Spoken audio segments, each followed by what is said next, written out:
Hey, this is Gary with Today for Tomorrow. I'm down here on Boca Raton Beach, about to do a beach cleanup.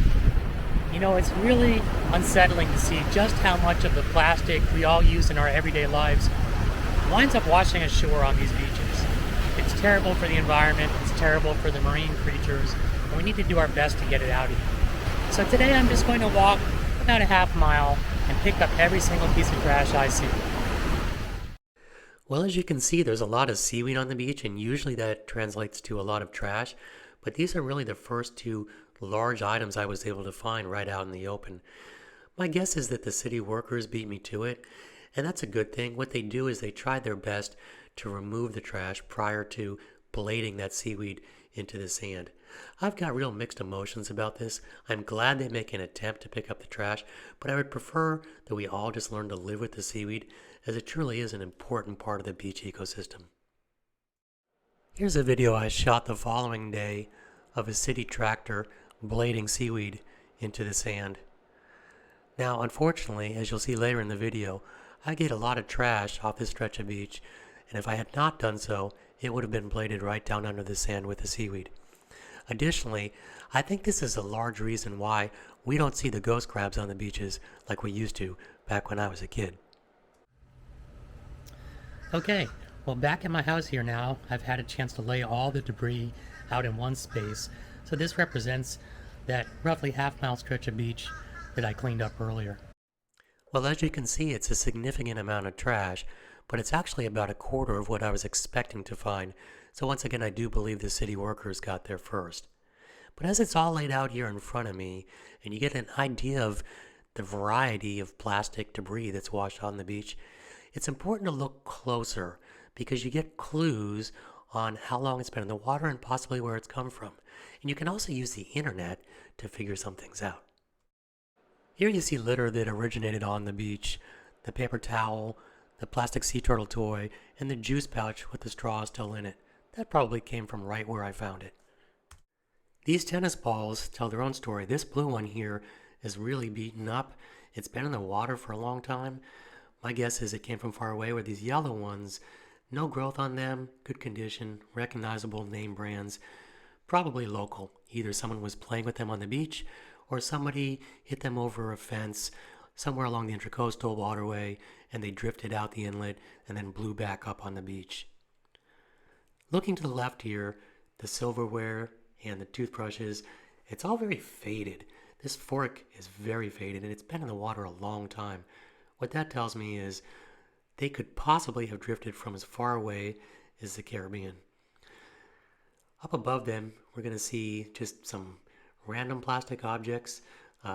This looks kind of like a diode from a light bulb or something. I don't know.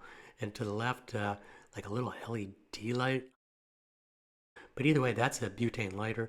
All these little plastic items are also quite faded, and they just drift around until they hit a beach. So, were they in the water for a month? Were they in the water for a year? Hard to say. Here I've grouped all the plastic bag material I found. A while back my daughter and I were finding just tons of the same shape and size, just identical little plastic pouches, and we never could figure out what they were. And then one day we found a slight marking on one my daughter was able to pick up, and we researched that on the internet, and we were able to track that back to a manufacturing company in California, of all places. And what they were was they were little pouches of water. So my best guess was that they were actually part of some relief effort, maybe down in Haiti.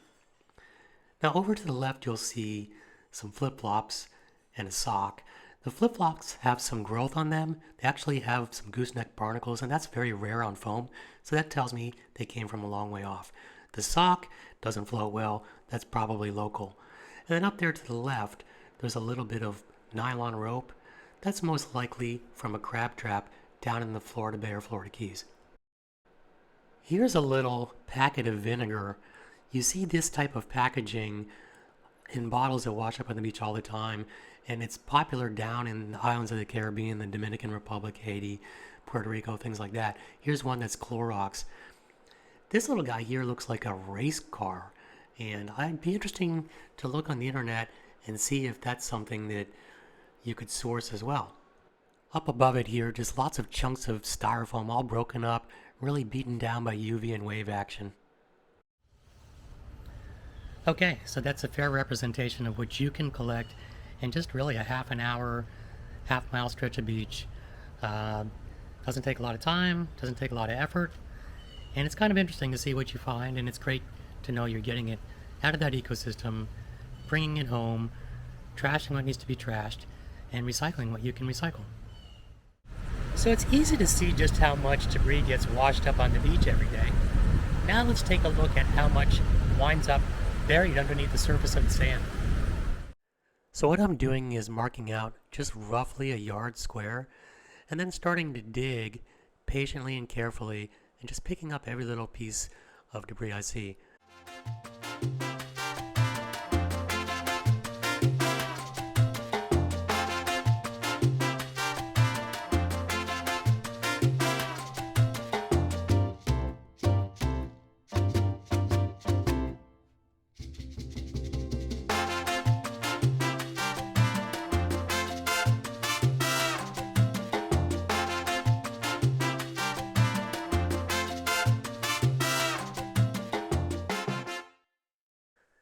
Well, the pit actually was collapsing on me because the sand was pretty dry, so I was only able to get about 6-8 inches down.